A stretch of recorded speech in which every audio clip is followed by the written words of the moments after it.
halls of West Virginia resound with the sound of Golden Blue football. Almost heaven, West Virginia. Now let's bring on the Mountaineers. Goes around about the 50, the 10, the 5. A touchdown, West Virginia. He did it. He did it. Patrick White. Touchdown, Kman Austin. But Don Nealon's Mountaineers enjoy walking in where angels feared to tread. I think you think that these guys are going to fall over dead for you. Well, I got news for you. They're going to punch you right in the mouth. It's Mountaineer pride! Nothing cheap, nothing dirty, but West Virginia football. West Virginia football. Leave no doubt tonight. They shouldn't have played the old Golden Blue. Not this night. They've done it. They've done it. A perfect season. And the Mountaineers, for the first time in history, undefeated and untied. Don Nealon and his Mountaineers, for the second time, have finished a regular season with an unblemished mark. Ain't no stopping the Golden Blue.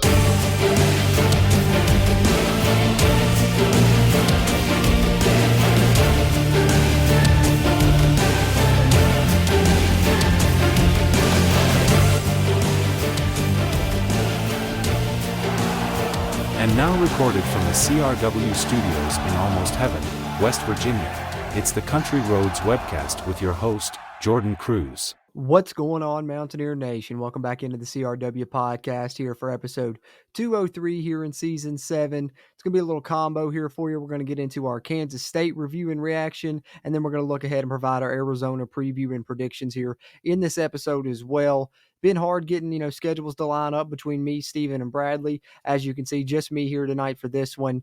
Obviously, Steven and Bradley out on assignment, but also, I think it's not only just hard to get schedules to line up right now. I think just the state of things within the West Virginia football program, the mood, just the way things are kind of trending has made it, honestly, to be quite honest with you, pretty kind of hard to want to put out content, want to put out and come here and record and talk about this team, talk about the episodes. It's really just kind of an apathetic feeling going on throughout Mountaineer Nation right now, and we share in that with you as well. So if you're feeling that way, don't feel bad. It's just kind of the way things are right now, unfortunately, after West Virginia falls yet again in a Big 12 game, in a Big 12 night game at home against a ranked team. Neal Brown continues his struggles against a ranked team, and I think in a lot of ways, it's kind of fitting that this game against Kansas State and Chris Kman is the game that really kind of took a lot of people that were maybe still on the fence about Neal Brown and on the fence of the direction of this football team and kind of turned them all the way around to where they're now against it. And pretty much I haven't seen anyone,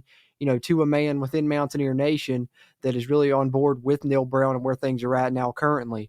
And, that's a big testament coming from a lot of people, including some of us here on the CRW podcast. I know Steven couldn't be here for this episode. Bradley couldn't as well, but I do believe they share in my thoughts. Bradley said as much already. And, Steven had texted me that as well, that, he felt like he's finally off the Neal Brown train. And that was prior to this game against Kansas State. So, and we've been some of the most staunch and ardent defenders of Neal Brown as well. You look back there as a Trust to Climb hat. For those of you guys watching the video version, that's what I'm pointing to there on the audio side. I know you can't see it, but got a Trust to Climb hat right there in the background. I've got another Trust to Climb hat. I got a Trust to Climb shirt. So we were fully bought in.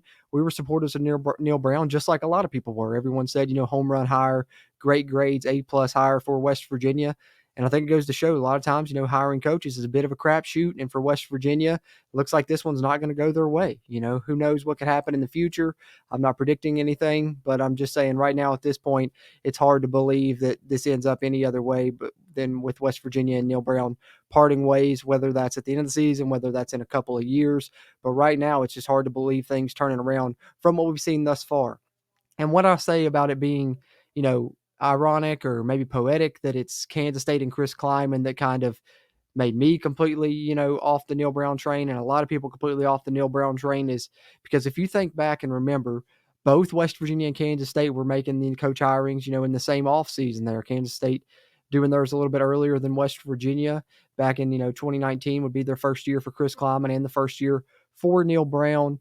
But interestingly enough, even more so there is the fact that Kansas State interviewed Neal Brown. Kansas State had kind of already decided they were probably going to hire Chris Kman, but Neal Brown was available. We knew about his record at Troy, the 3 straight 10-win seasons. So they said, hey, let's just give him an interview at least. And they give Neal Brown an interview at Kansas State. And he impresses them so much in the interview, it makes them start second guessing. Hey, maybe we should hire him and not hire Chris Kleiman. But they decide, now let's go with our original choice, the way we originally were feeling it. Let's go with our gut. Let's go with Chris Kleiman. So Chris Kleiman goes to Kansas State. Of course, a little bit later, Neal Brown would end up at West Virginia. And it's interesting now to compare the two since then, because West Virginia thought they got a steal, but it turns out Kansas State probably made the correct decision. And that's what I want to get into, some interesting things of note here for this episode, because we're going to start off with Chris Kleiman versus Neal Brown. Some of these coming from X here. Find the one here I've got for Chris Kleiman and Neal Brown as soon as I can find it here.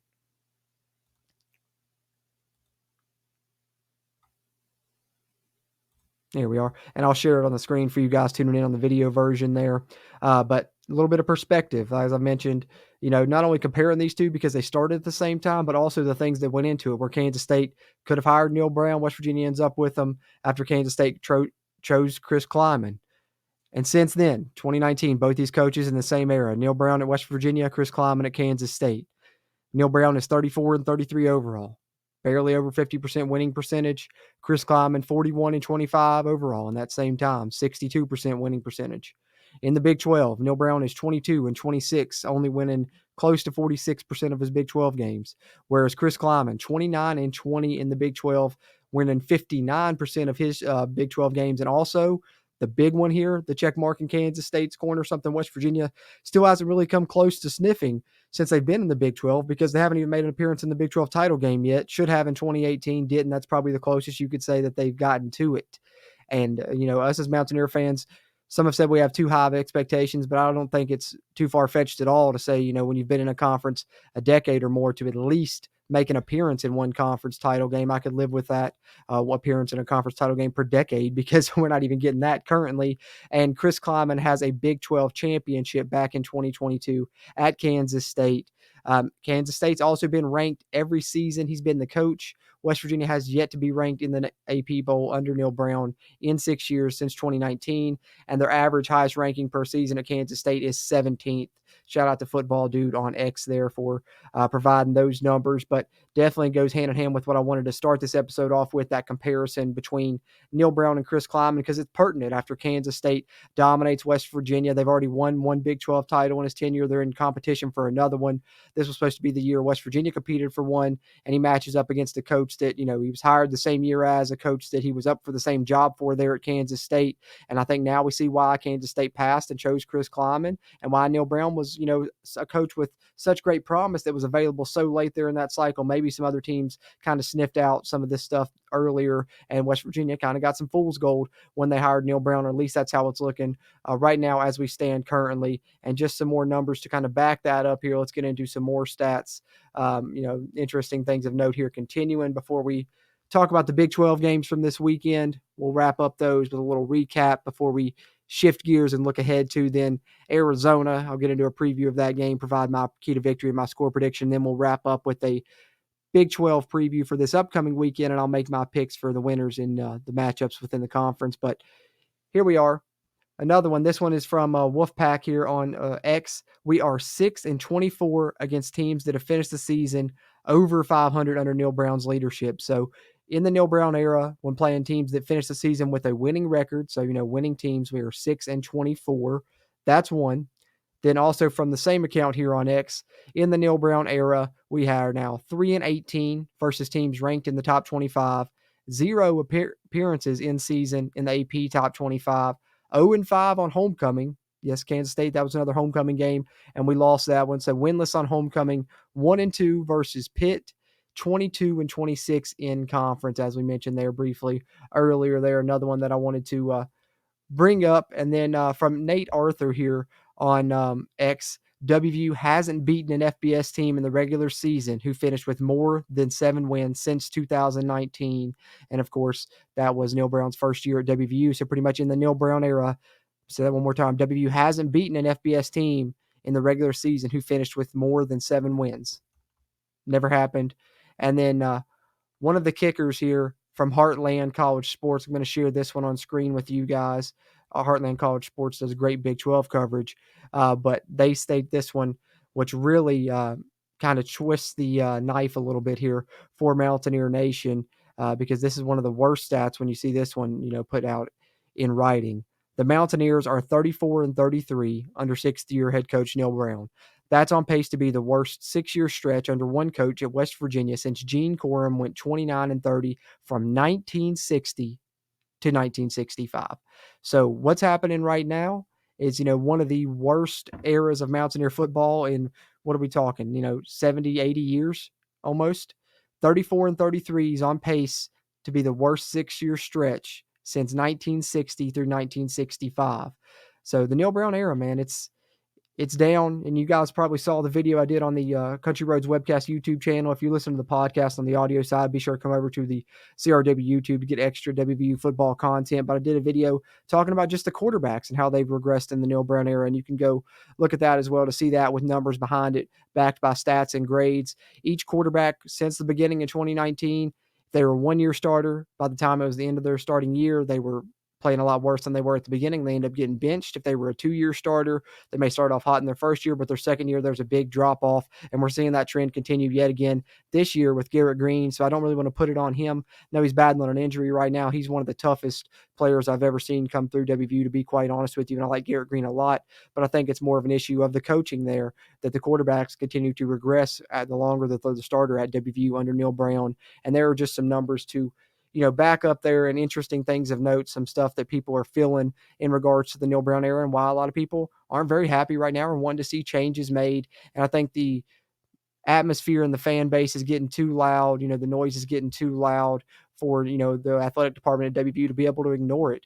At the end of the season, something's going to have to change. I don't know if they're going to move on from Neal Brown. I think that's probably the direction they should go at this point, if you want my personal opinion. But there's going to have to be at least some type of staff changes, something mandated to really help Mountaineer Nation feel like this university and this athletic department cares about this football program, because right now things are not heading in a good direction, with no signs of slowing down. When you look at the numbers there, with a wider perspective, some of those, not only just from this year, which has gone awry, and I think a big reason a lot of people are fed up and really loud with the way they're discontent is just because the way that this coaching staff hyped this team up in the offseason and the preseason, saying this was the deepest, this was the best at multiple units, saying this looked like a conference competitor. So they got a lot of people really bought in and built the hype up to a point that it hadn't been at since probably, 2018. People were also like, okay, this is year 6, so it probably is true. He probably does have his guys. And, if they did feel that way and weren't lying to us, then that goes against their evaluation of talent, which I think is something that also has been an issue when you look at issues through this era. Obviously, their evaluation of talent in the transfer portal has been pretty bad overall. They've hit a couple of big hits, Beanie Bishop being the largest. Charles Woods was a good one as well, just didn't end up working out in the end. Other than that, the way they've been able to, go after defensive backs in the portal, every single one's been a miss this year, and most throughout the past few years have, save for those 2 examples I just presented. And then, of course, that's, evaluation of talent. Then you talk development of talent. We go back to what I was talking about with the quarterbacks there. So there are select areas where West Virginia has improved. There are good coaches on this staff. I think Matt Moore's done a phenomenal job with the offensive line. I think Chad Scott's done a good job with the running backs. I think that Andrew Jackson's phenomenal with what he does with the defensive line. So there are good coaches on this WVU staff, but just there's some disconnect because everything else throughout the program seems to be good. They do good with the nutrition side. They do good with the workout side, the recovery, the management of the program overall has been good. Recruiting has been on par with what we've done in the past, and really some big time hitters in there along with that. So, but I just don't know, but there is some disconnect in this program that's not leading to wins on the field. And that's the main thing that matters at the end of the day. Unfortunately, you can be great at everything else, but if you aren't winning football games, you aren't getting it done. And so I think that's why a lot of the fan base is feeling the way that they are right now, and, rightfully so. And they have the right to, demand more. Like I said, we as West Virginia fans should be competing for Big 12 conference titles, especially in the new makeup of this conference this year where it was wide open, where you had so much coming back from a 9-win team. And because the answer, the question that remains after all this is, if not this year, then when would it happen? And if you're having one of your worst years and what was supposed to be one of your best years, that's a big sign right there. So hopefully, I think we're all throughout the fan base seeing these signs. And I know Ren Baker is a smart guy. He's proven that to us. So there's no way he's not seeing this as well. And something is going to have to be done probably at the end of this season. So that's just kind of my thoughts there to just kind of put the Kansas State game behind us. I'm not going to get into any stats here on this episode. I just wanted to briefly talk about the Neal Brown and Chris Kman scenario because I thought that was an interesting angle that hit some interesting news of note. Now let's talk about the Big 12 scores from this past weekend, do a little recap there. Then we'll shift our focus to Arizona and talk about the upcoming game for the Mountaineers, provide a preview there, some key to victory, and a score prediction for that one. But first, let's talk about Big 12, do a wrap up from week 8 in the conference here. Take a look at the previous scores that went down this past week in the conference. We had, of course, on Friday, looked like Oklahoma State was going to come out after the bye week. I'd made this pick in the preview episode that I thought Oklahoma State would come out and really perform well in this game because it was off the bye week, and we've seen Gundy, even as early as last year after the bye week really changed the team and they come out playing better. They do come out with a new quarterback. He ends up getting hurt. Maybe that changed things a little bit, but Bowman actually, played well when he had to get thrust in there, and it still looked like Oklahoma State was going to win this football game, but BYU puts the drive together, and they're almost just seeming like a team of destiny right now, remaining unbeaten on the year. 38-35, they take down Oklahoma State in Provo in what was the Friday game there. Then when we get into our Saturday slate, Cincinnati getting the home win over Arizona State, a team, both these teams had really kind of surprised this season. I really like Sorbsby there at Cincinnati. I think that's what's made the difference to allow them to make this big leap is a quarterback play, because last year they were still good, in the trenches. They had a good running back. They had good receiver there with Henderson, and they still have all that intact, but now they've really upgraded the quarterback position. It's made a difference. Cincinnati takes down Arizona State 24-14. Kansas finally gets the win they've been searching for. They've been so close, throughout Big 12 play, losing on, last second drives, losing at the end of games, and then finally they go back home. Well, not technically their home field. We know that story throughout the season. They go to Kansas City and they play Houston in a home game, and they do take care of Houston 42-14. Houston, they've had their moments where they've looked better than expected, but for the most part, looks like a team that's going to sit there at the bottom of the conference throughout this season. We'll take a look at the standings updated after this week momentarily once we get through the scores. And how about Colorado? Talk about a team that's really turned things around already, a quick turnaround, it seems, for Coach Prime there. We'll see how things go for them throughout the latter portion of the season, but definitely have overperformed my expectations by a long shot, and I think a lot of others would probably agree there. 34-7 win over Arizona on the road, absolutely dominating. I think the story at Colorado has been their defensive improvements. They've really done a lot better job on that side this season, and that's allowing for a lot better, performances for them, and for the most part doing a better job of pass protection. If they can do a better job running the football overall, you're talking about a team that really could be a legitimate competition here in this for this Big 12 championship. So 34-7, Colorado takes down Arizona, and then Baylor really coming out of nowhere here with a 59-point performance there for the Baylor Bears. How about that Jake Spavital offense there at Baylor? He's the offensive coordinator there. I think we've talked about that in the past, but Dave Aranda's back against the wall. His seat, one of the hottest in the conference. Maybe Neal Brown's there with him now as well, but not a lot of people expected them to go into Lubbock and dominate the way that they did.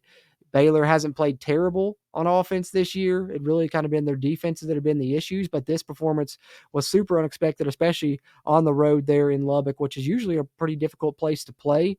But they handle Texas Tech, who had been sitting up there near the top of the Big 12 standings, 59-35. Baylor takes down the Red Raiders.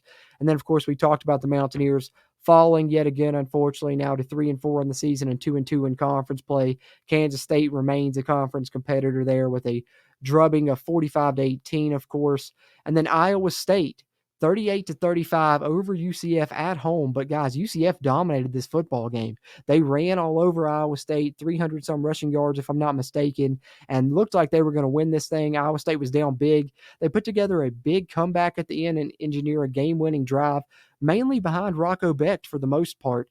A lot of the running backs of Iowa State really weren't the ones that were making the big plays. I think all three of them combined, had less than 10 carries each, if I'm not mistaken. But Rocco Becht, not even just throwing the football, but running the football. Got it done. He ran in the winning score and the 2-point conversion, if I'm not mistaken. 20 carries, 97 yards. Rocco Becht puts the team on his back at home for a come-from-behind win over UCF, and Iowa State remains unbeaten, ranked in the top 10 nationally in college football. And TCU continues to send Utah reeling down to 1-3 in the conference now. Are the Utah Utes? Hey, if there's anything that we called right this offseason, the coaches may have misled us a little bit and had us a little bit bought in too much to WVU, drinking that golden blue Kool-Aid and having those golden blue glasses on.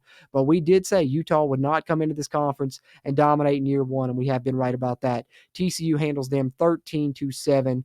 So that's the results in week 8 in the Big 12. Let's take a look at the standings now for the conference here as we move forward and look ahead a little bit to week 9 in the Big 12 conference. All right, standings wise here, we've got BYU and Iowa State remaining as the unbeatens in the Big 12 conference at 4-0 each in the conference, 7-0 overall.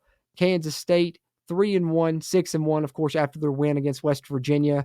At third there, Colorado also 3-1 in the conference, 5-2 overall. Texas Tech did take the loss to fall to 3-1. They're 5-2 at number 5. So that's your top 5. Cincinnati kind of tied there with them as well now after their win, 3-1, 5-2. So there's your top teams in the conference. Get down towards the middle, and then of course the bottom half here: Arizona State at 7, TCU at 8, West Virginia at 9, Utah at 10, Baylor at 11, UCF at 12, Arizona at 13, Kansas at 14. Houston at 15, Oklahoma State at 16.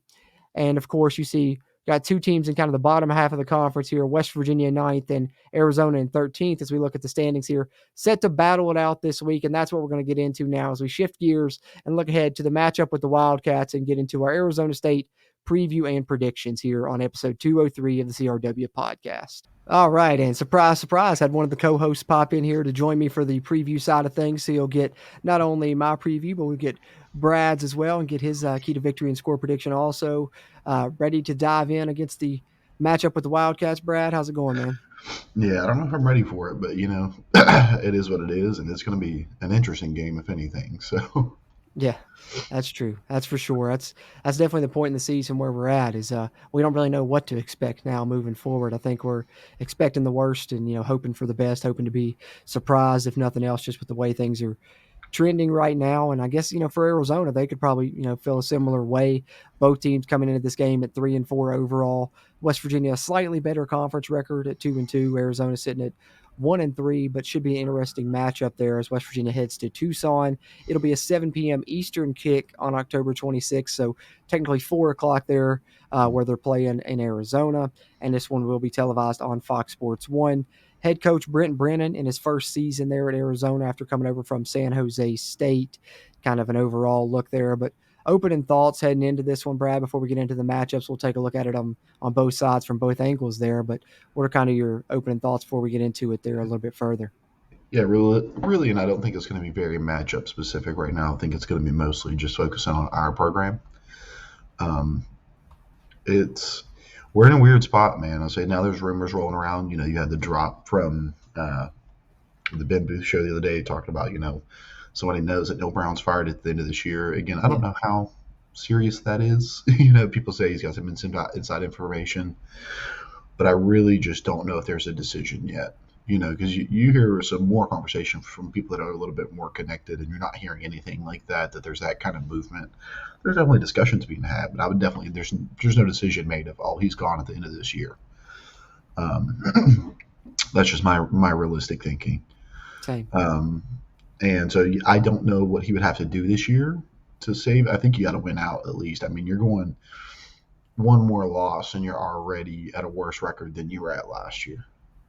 And so that's one thing. Again, you're regressing, not climbing, and the mountains start to look more like a cliff.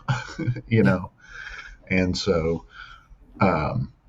it's you got to go in, and especially with this game, we're gonna have so many backups and such a different team playing that it's probably not going to be really the team that we've seen the whole year up to this point. To be real with you. And so if you want to go look at what our team might look like next year, all things stay the same. This is going to be it. So, if you are even some of the most pessimistic Mountaineers, these are still people in our program, and it's going to give you a good look at what we might be able to keep, no matter who's the coach here in the future, or what we might be losing and who we need to hold on to. So it's going to be a different one. Yeah. Yeah, I agree 100%, man. And I think that's one thing I was talking about earlier in the show before you came in was, that's just kind of how I look at Neal Brown and his tenure now at this point is if not this year, then when? This was probably your best Yeah. chance and you're having one of your worst seasons. So that's something that Ren Baker, I think, has to keep in mind. But I do like what you mentioned there as far as West Virginia going into this game, not only the state of things within, the program and the fan base, how far down that is, but also, the health of the team in question right now as well. Aubrey Burks is out for this game yet again, going to be the second straight game he's out. But then you look to the offensive side at this point that we're recording. Things may change later in the week. We'll maybe find out some more on Neal Brown's radio show on Thursday. But for now, Jaheim White is one they said they feel good about potentially playing, but they said it was too early to tell on Garrett Green and Wyatt Milam's status. That's your quarterback and your left tackle. So you could be playing Nico Marchiol and Johnny Williams respectively at those two positions. So something to keep in mind. But we'll talk a little bit more about that when we talk about the West Virginia offense against the Arizona defense. Let's lead it off talking about the other side there, Brad. Let's talk a little bit about this Arizona offense going up against the Mountaineers defense first. Arizona offense led by offensive coordinator Dino Babers, of course, the former Syracuse head coach. West Virginia knows him, matched up with him multiple times there. He actually faced the end of the Dana Holgorsen era. Last game that we played there was that Camping World Bowl against Syracuse. Babers was still their head coach at the time. So his first year as offensive coordinator at Arizona. And he's got some weapons, particularly at the wide receiver position, where he has the best receiver in the Big 12 and one of the best receivers in the country in Teteroa McMillan, better known as T-Mac, leads the Big 12 in receiving yards, 780 on the year. Noah Fafita at quarterback, a bit of a mixed bag this season, but does have 1774, 59% completion rating, 9 TDs versus 10 interceptions, though. But they do have some good running backs as well. Don't be confused to think they're only a passing outfit because they do have two running backs that are both averaging over 5 yards per carry, and Quali Conley and Kedrick Riscano. Conley has 500 yards on the season and 6 touchdowns, and Riscano has 241 yards and a touchdown of his own on the season. Going up against the West Virginia defense, though, that has been good, on the run defense side of things, has been good in tackling. I think they lead PFF in the Big 12, both of those categories, run defense and tackling. So hopefully you'll be able to handle those running backs. But it's the other side of things that I'm worried about in this game, Brad, that Arizona passing attack going up against what's been a suspect West Virginia passing defense pretty much all season. And I think last week against Kansas State, that really reared its head yet again against a Kansas State passing offense that wasn't even that prolific, but they certainly looked that way against West Virginia. So what are your thoughts on this Arizona offense with a weapon like T-Mac on the outside going up against West Virginia? Yeah, I mean, we have not seen anybody like T-Mac in a minute. T-Mac's incredibly talented. I think that what you go to now when you're really looking at this side of the ball is the changes, right? Last few weeks, we've just been killed on dinks and dunks, and then all of a sudden you go a little up tempo and you let one bomb go over your head. You can't let that happen this week. And I know you're going up against probably a better opponent in that aspect. You got a better wide receiver that can pull that off more than anybody else, but it's happened to you. They're going to try to do it, and as a coaching staff, you've got to make a change to that. You got to find some way to kind of help correct those issues.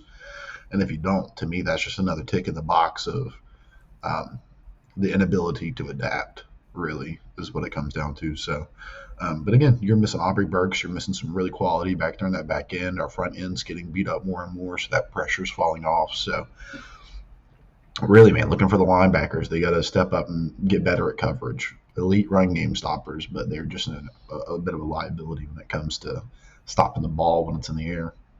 It's a good point. It's a good point there, and it's a bad combination when most of your cornerbacks, that's what I mentioned earlier, pretty much all your transfers that you brought in have been misses, and then your linebackers are super talented, super athletic, but have struggled a bit in pass coverage. Maybe it's because of some of their age, but that's not going to benefit you any in this matchup, especially where you're going to have to play a lot of zone coverage because obviously you're not matching up T-Mac man-on-man with pretty much anyone on our team. That would be a terrible situation for us. You're going to have to play a lot of zones. You're going to need those linebackers to step up and do a decent job in pass coverage if you want to have a chance in this one. But the one side of positivity I guess I can look at is, West Virginia, the times they've been passed on a few times this season when you look at it, like against Kansas, You can look at it against, last week against Kansas State as well. Is times when West Virginia's game plan was to come in, sell out to stop the run, and if they beat us passing, hey, we'll tip our cap to them.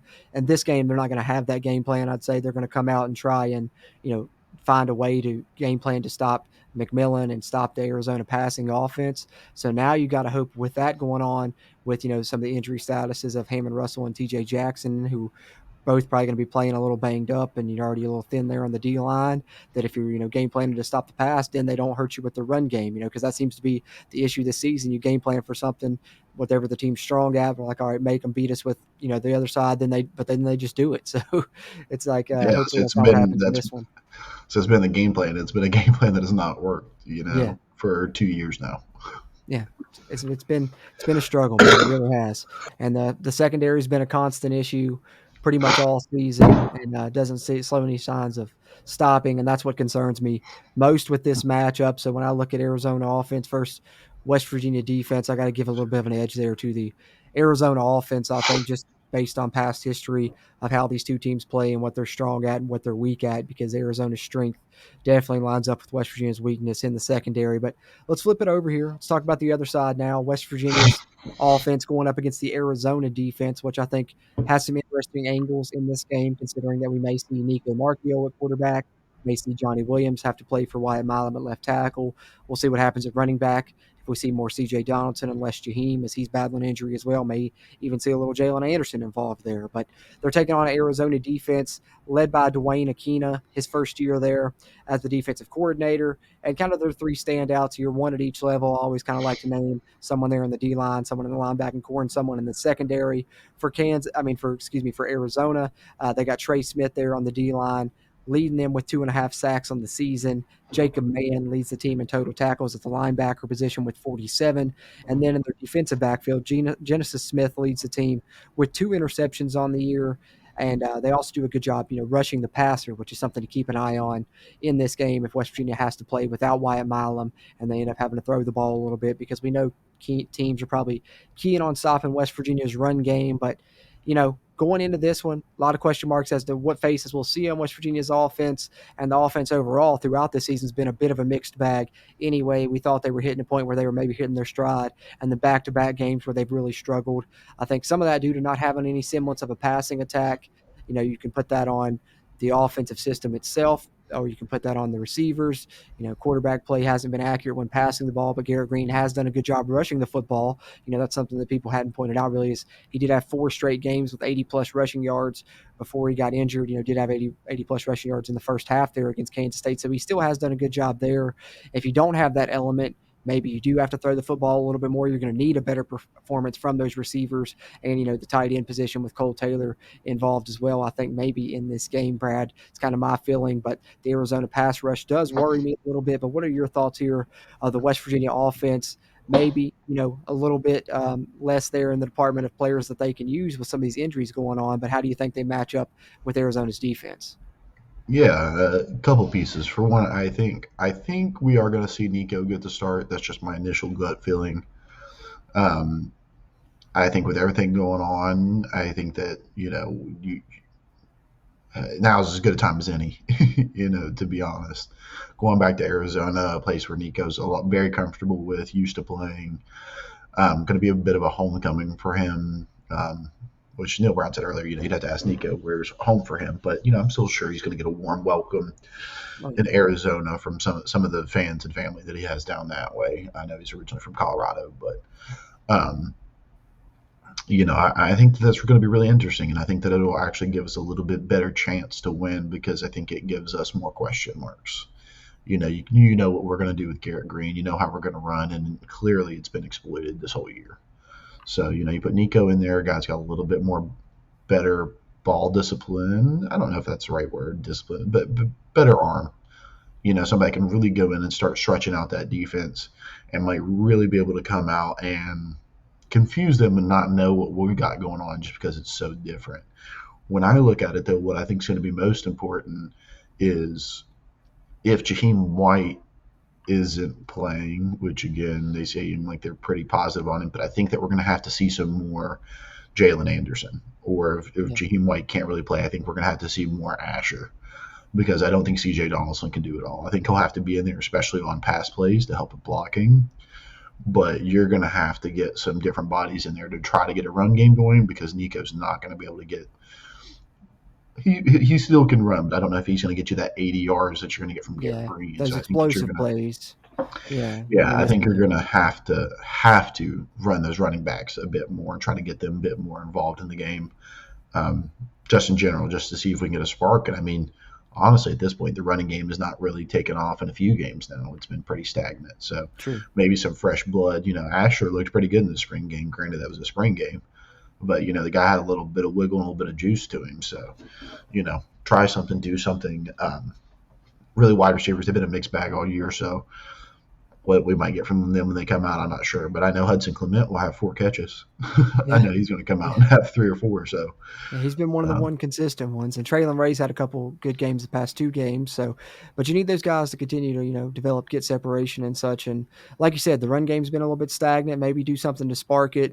I think this is the time that you do that when you're really kind of reeling right now. You already have to have some new faces in there on offense. Maybe get Day Farmer a few touches. Like you said, get those new running backs, the Clay Ash, the Jalen Andersons, get all those guys, some touches, maybe see what happens there. I mean, why not? Your back's completely against the wall. Your seat's just as hot as it was a couple of years ago at this point. You got to pull out all the stops, I think, moving forward, especially if you're being judged on the latter portion of this season, which you may be. We don't know what Ren Baker's thinking, Yeah, absolutely. I think you got to try some stuff. Got to get different with it, but I will say that has not necessarily been Neal Brown's forte. That I think that's been one of the things that we've always kind of looked at and questioned is just like that inability to make a change, do something different, and try to get fresh with it. I think you see that a lot come out in his interviews too when he says, what we got is what we got. And I'm like, yeah, but how you're using it is not how you have to keep on using it. True. And so it's going to be interesting to see that aspect. I will say Neal Brown has played some of his best ball with his back against the wall, but could have said the same thing about last weekend, and we saw how that turned out. So this is another one of those ones where you're playing a bottom part of the Big 12 team. That's where you have been consistent. Yeah, I was about to say if he does win one, he'll win this one because they're not a winning team. So he gets his wins against teams that aren't winning teams. So at least keep that consistency because once you start losing to bad teams, then you got nothing to lean your hat on. Yeah, that's very true. I do like what you mentioned there about Nico, it kind of being a homecoming for him. And if Garrett Green doesn't go, which, I kind of agree with you at this point, kind of feels like that's going to be the case.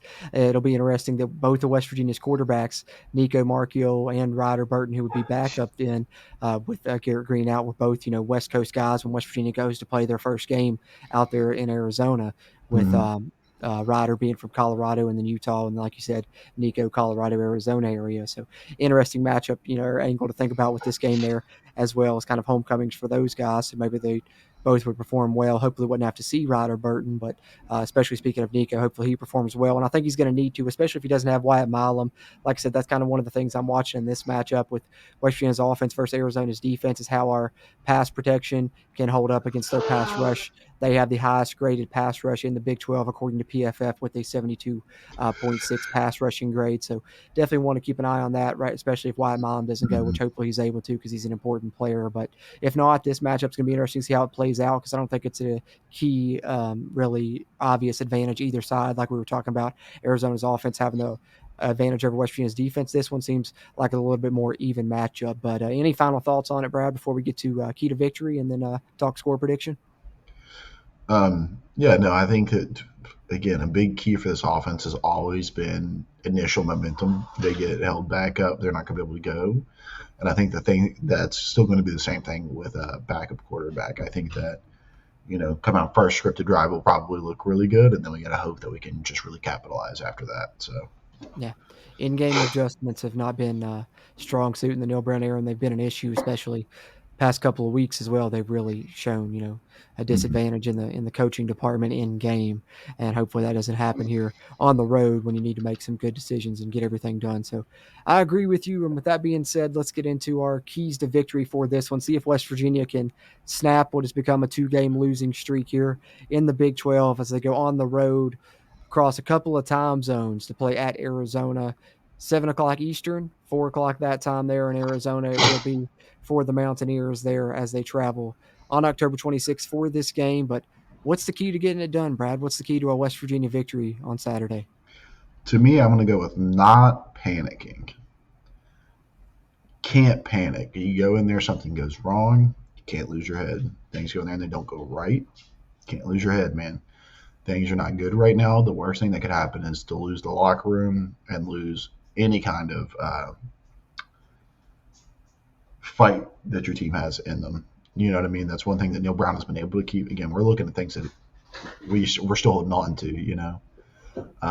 And one of those is he's never lost his team. And, you know, in his press conference, listen to it. It was very short, but I know people have a lot of their feelings about it. But to me, I felt bad for the man. You could tell he's thrown himself at this. And, you know, I've seen some more people around the fan base now coming around saying that, hey, you can say a lot about Neal Brown, but you can't question his character. He's came here with all the right intentions and tried all the right things. And so, you know, listening to Neal Brown just like stand up there and defend his guys and talk about, you know, these are young guys that go out there and put their body on the line more than anybody else associated with this program. Fan, coach, president. There's nobody that gives more than those kids do. And I think he hurts for them. I think he really, truly hurts for them because they're guys that come out and put their body on the line and give it their all. And again, like we said, there's been no reward for it. And I think he knows that too. But he looked at it and he knows that getting his guys up is never going to be an issue, that he's always going to have his locker room together. Might not always have a hot start, but the locker room's always going to be together. And I really don't want to see that change, even if this is Neal Brown's last year. Yeah. So don't panic, man. You gotta keep your wits about you. Go in there, stick to your game plan. You know you can play some winning football. Don't let things go off the rails. Yeah, that's a great point, because right now, with the state of things, it would be really easy if things start going the wrong way. That's when you can start to see another blowout, and you've already had, you know, 2 of those in a row, and you don't want to get a third on the road here against a team that you're probably more evenly matched up with. So for sure, go in there with the right mindset. You know, if things start going wrong, you know, just remember you've battled back for, you know, faced adversity early this season and came back. You can still come back into the game. So I think that's a good key there, is try not to panic no matter which way things go, especially with the state of things currently. As for me, I think the key to victory, to me, it's pretty simple. We talked about it a little bit earlier. It's where West Virginia struggled this season. It's pass defense. I think, you know, you're facing the best receiver in the conference, one of the best receivers in all of college football, and you have that going up against what has been one of the worst pass defenses, not only in the Big 12, but nationally. West Virginia is the worst graded pass defense in the Big 12 by a long shot, with a 33.9 coverage grade, according to PFF. Everyone else in the conference is at least 50 or above.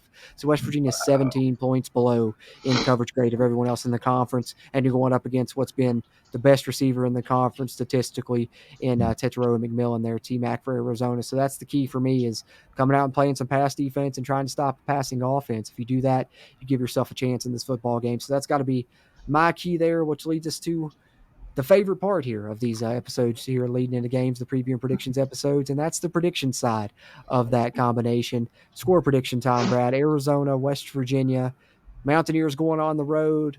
You know, I hate having to pick against West Virginia so often. It seems like I've done it past few weeks now, but that's unfortunately just kind of where we are. And I'll go ahead and get mine out of the way, because I'm going to continue that trend yet again. Unfortunately, I just don't think this is a good matchup for West Virginia with what Arizona has there in the receiving room, especially when you look at T-Mac going up against the West Virginia defense. If the West Virginia offense is down, you know, multiple starters, that doesn't help that as well. You're already down a piece in that secondary with Aubrey Burks. So I think all that, you know, factored into this, and plus just kind of the direction things are heading right now. How much is everyone balled in is a question to me. Everyone else, you know, within the program, you know, Neal Brown says he stays off social media, but I can guarantee you not all the players on the team do. They're seeing this noise and this talk throughout the fan base. They know how everyone's feeling. How much is that affecting them? You know, all that kind of factors into this for me. So unfortunately, I think West Virginia loses again, and I've got them losing, you know, by 2 scores yet again, 31-21. I've got Arizona getting the win here in this one. Brad, what about you? Yeah, not feeling that negative about it. Definitely not feeling that negative about it. Yeah, I think with all the pressure going on, I think that Neal Brown's more focused on this game than ever.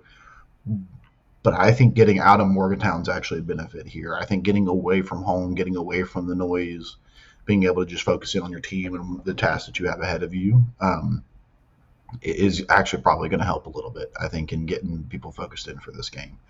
I do think it's going to be a close one, but like you said, you brought it up earlier. No Fafita has been pretty pick heavy this year, and West Virginia's not really capitalized on this. So I think that we're due for some.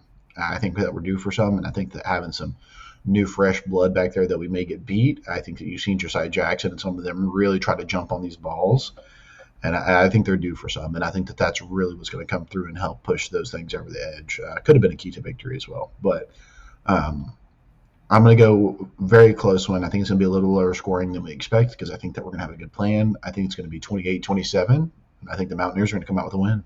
Okay, I like it. I like it. I love you feeling a little bit better about it than I do, and ending us with some optimism here in our predictions this week. So 1 loss and 1 win is our predictions here on the show this week for the upcoming game against Arizona, where things haven't gone right for West Virginia in recent weeks. They need a game to get right. They need to turn things around, get back to 500. So I definitely hope that you're right on that one, Brad. But speaking of being right or wrong, I've probably been wrong more than I've been right in our Around the Big 12 segment, but it's time to make some decisions in that aspect again and see how we end up with our Around the Big 12 segment. To wrap up the episode, we'll look ahead to week 9 in the conference here and make our picks in the other Big 12 games now that we've talked about the Mountaineers extensively in this matchup with Arizona and given our preview. Let's talk about the rest of the conference coming up here on Saturday, October 26th, leading it off with BYU and UCF at 3:30 there in Orlando on ESPN. Last week I would have probably said BYU wins this one handedly, but UCF surprised me, nearly pulling the upset on the road at Iowa State. Iowa State coming from behind and winning that one. So I'm going to say closer than I would have expected, but BYU is going to get another win. I think that they just kind of seem like a team of destiny to me at this point, and I got to go with the Cougars. So I'm going BYU here in this one. What about you, Brad? I've been burnt on UCF all year, especially at the bounce house. So this time, I'm just going to do the exact same. I think UCF had a little bit of energy last time. They get them back home. They're feeling a little bit better about themselves after that big emotional loss. They get another chance. I think there's an upset in the bounce house. Again, been wrong about that a lot this year, but feeling good about this one. Yeah, that they're going to get somebody. They've been so close. I think it's going to happen too. So it's definitely a possibility. We'll see how it plays out. Oklahoma State and Baylor next at 3:30 on ESPN Plus. Interesting matchup between two teams that really, had kind of bounce back performances last week. Oklahoma State came off the bye week, performed well. Gundy righted the ship. They just couldn't quite close it out against BYU. And then Baylor, of course, pulled a big stunner on the road in Lubbock, dominating Texas Tech. So both these teams seem to be trending up after kind of tougher starts. But I'm going to go with the Bears because they did end up winning that game, so that probably helped their mindset a little bit more. And, playing at home maybe gives them a little bit of an advantage. I want to go Oklahoma State. I don't want to pick against Gundy, but I've been riding him all season, and he's been, getting so close but not getting over that hump. So this time I'm going to pick Baylor, and maybe that'll will Gundy to victory. But that's what I'm going with the Bears. What about you, Brad? It could be, yeah, but we're not getting friendly on these apparently because I think Baylor blew their load. I think they got their win. I still just don't think it's a super sound team, and I think that, like you said, I think Mike Gundy is dying for that win, and it's going to come sooner rather than later. So I'm going to go Oklahoma State on this one on the road. I like it, man. I'm a fan of Gundy, and I think that they very well could win that I'm game. just picking all road teams this weekend. Hey, it could be a week where the road wins happen. You never know. Speaking of going on the road, though, Texas Tech going on the road to TCU for a 3:30 kick there on Fox. I've been riding the home teams then, I guess, in that sense. So I guess I'm going to have to switch over and pick a road team in this one because I think Texas Tech will be hoping for a bounce back after a disheartening performance that a lot of people weren't seeing coming against Baylor after they had such a hot start in the conference, and they know that they need to win now to continue to get back and be considered a conference competitor again. So I think they right the ship. They go get a road win this time, take down TCU. Who do you got though, Brad? Yeah, I'm going Texas Tech again. Yeah, like you said, I think they're looking for a bounce back. TCU's had a hit or miss season. You are getting them at home, but I think that Texas Tech's just a better prepared team. It's going to be a little bit more motivated going into it from the jump. So, yeah, man, I'm keeping that road streak going, and I don't think it's going to change for a second. All right, so both in agreement there on that one at least. Then we'll go down here. Of course, we talked about West Virginia and Arizona extensively. You can catch that one at 7 Eastern time on Fox Sports 1. We have Utah hitting the road to head to Houston. Night game there at Houston on ESPN Plus there, 7 o'clock Eastern kick. Utah, 1-3 in the conference. If we called anything out here on the CRW, I mentioned this earlier, Brad, we called Utah not winning the Big 12 this year, not coming in and dominating like their fans were saying. So at least we got that right, but they're facing another struggling team in Houston. Who do you got getting the win here in this matchup? Yeah, I've been hounded on Utah all year, but one of their fans did tweet out and they said, "Can we please have a ceasefire?" I think Utah's been humbled. He's like, "I think Utah's been humbled enough. Can we just be friends?" And no, we can't. But I do think Utah's going to be Houston. I just don't think Houston's hardly a football program this year. They're just not together whatsoever. So I think that Utah will walk into this one and walk out winning. Yeah, there's not many games where I will pick Utah to get the win, but I am going to have to agree with you in this one and think that they do get it done on the road to Houston and get a win there that they're kind of in desperate need of right now themselves, which then we have a rivalry game in Manhattan. One of the night games here, either one of these two could have been game of the week, but we're going with the later one just because it has better implications for the conference standings. But Kansas State was always an interesting matchup. 8 o'clock p.m. in Manhattan, ESPN2, night game there for Kansas State. Honestly, I think you can throw everything out in a rivalry game, so this one may end up being closer than people expect. But to me, Kansas State looked just as good as I expected them to kind of coming into the season. They were my pick to, finish first in the Big 12 conference, going back to my preseason Big 12 predictions. They kind of looked a little rusty starting off, but they're really starting to hit their stride now. And I think playing at home at night, I think they'll handle the interstate opponent there in Kansas and got the Wildcats getting a win here at home. What about you, Brad? Yeah, I'm right there with you. I think Kansas State looked like a great team last weekend. Got good coaches. Probably coming home for their homecoming. Kansas State's going to win this one by a lot. Yeah, we're in agreement there, which brings us to our game of the week here. It's week 9, I think, in the Big 12, I believe, if I'm not mistaken. Cincinnati at Colorado, because both of these two teams are two teams that are up near the top half of the conference standings that I think not a lot of people expected to be there. You look at Colorado. I was not expecting them to have as good a year as they had. Cincinnati definitely seems like they were just a QB away, as I mentioned earlier. Sorbsby's done a great job. And so both of these two are now competing to remain a conference competitor moving forward and getting into the month of November where they'll be playing some meaningful football games. So this will be a very interesting matchup.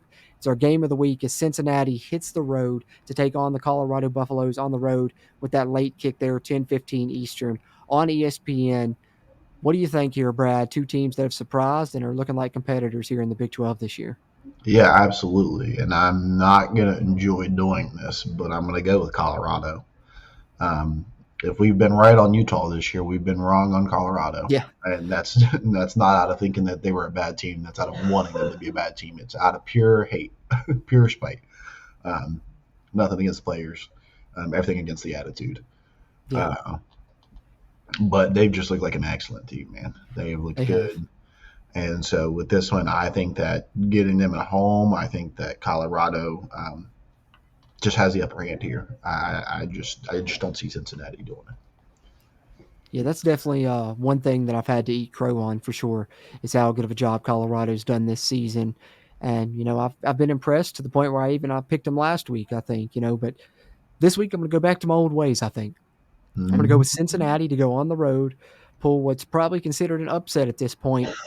But my main reason is just play in the trenches. I think Cincinnati has a good D-line, good offensive line, and that has kind of been Colorado's weakness. They've done a bit better job in that area this year, but we'll see if that really matches up when they play a team that's really solid in those areas like Cincinnati is. I think this is going to be a good football game, but it's going to be interesting to see what wins out there because Colorado's skill talent is unbelievable. And, if they find a way to win this one, then we're talking about Colorado playing games in November, competing for a conference title, which great job and shout out to Coach Prime for doing that if they get it done. But it's definitely an interesting one to watch, and there's our picks there. And that's why it's our game of the week in our Around the Big 12 segment here. This week, week 9 in the conference here for our Arizona preview and predictions episode, where we've also wrapped up the Kansas State game, kind of put a bow on that one, talked a little bit about the state of the program and the Big 12 scores from last week before previewing and making our picks in those games this week, and then, of course, talking about the Mountaineers and Wildcats and providing our prediction for that game as well. But, Brad, any final thoughts, anything you want to mention here before we close up shop on episode 203 here of the CRW podcast? Man, I know that Mountaineer Nation right now is all in toils and not knowing how to field, but there's still some games to play left. We'll see what happens. At this point in time, none of us is going to make the coaching change, and no banner flying over the stadium is going to change that. So sit back, cheer them on, and let's hope we can gather up some wins before the end of the season. Yeah. So at least hopefully try to get to a bowl game, if nothing else at this point. I know it's a stinky goal to have, but it's kind of where we are right now. And, like I always say, you only get at minimum 12 opportunities to do this per year, cheer on the Mountaineers, and it's something we all enjoy. That's why we all, talk about it so much and watch content for it on YouTube and podcast form and all that stuff, because we love the Mountaineers. So just enjoy the opportunity of getting to watch them, if nothing else, and cheer them on. As Brad said there, that's the main thing, and let the chips fall where they may, moving forward with the future of the program. But, all we can do every Saturday is cheer on the Mountaineers, and we'll be doing that along with you yet again in a live stream here on the channel. West Virginia's on the road, so we're going to do a watch along, a watch party stream here on the CRW. So come join us Saturday night, turn the game on your TV. We'll have it on our end, and we'll commentate, of course, and we'll talk with you a little bit in the chat as well. We've had a lot of fun doing that throughout this season, and continue to try to do it as much as possible. We'll do it again this Saturday for this game against Arizona, and then, of course, we'll be back to talk about it afterwards in a podcast episode next week, just like we have this week. And I appreciate you guys that have tuned into it, whether you watch the video version on YouTube. If you did that, just hit the thumbs up button before you head out. Giving us a like helps a ton with the YouTube algorithm, and be sure to subscribe here for a ton of Mountaineer football content moving forward through this season, and then, of course, throughout what may be a crazy offseason with a lot of news to talk about. So you definitely want to tune into us here at the Country Roads webcast as that develops, and we appreciate you listening on the audio side as well. You can find it on any podcast platform you like: Apple, Spotify, iHeartRadio, Amazon, you name it. Just search Country Roads webcast and leave us a rating there. That helps us on that side, preferably a 5-star one if you would. And shout out to WV Sports Now for hosting our episodes on their website there at WVSportsNow.com. We're really appreciative of them for that. And we'll be back to talk about this one. Hopefully we have a positive result to talk about. We're needing it throughout Mountaineer Nation, but regardless, one thing we can all agree on is we love our Mountaineers, and we're going to be there to cheer them along the way. So looking forward to doing that in this game against Arizona as we wrap up here on episode 203 of the CRW podcast. For my co-host Bradley, as always, I'm Jordan Cruz, and until next time, let's go Mountaineers. If you really wanna know, then come on, let's go. Take a stroll down those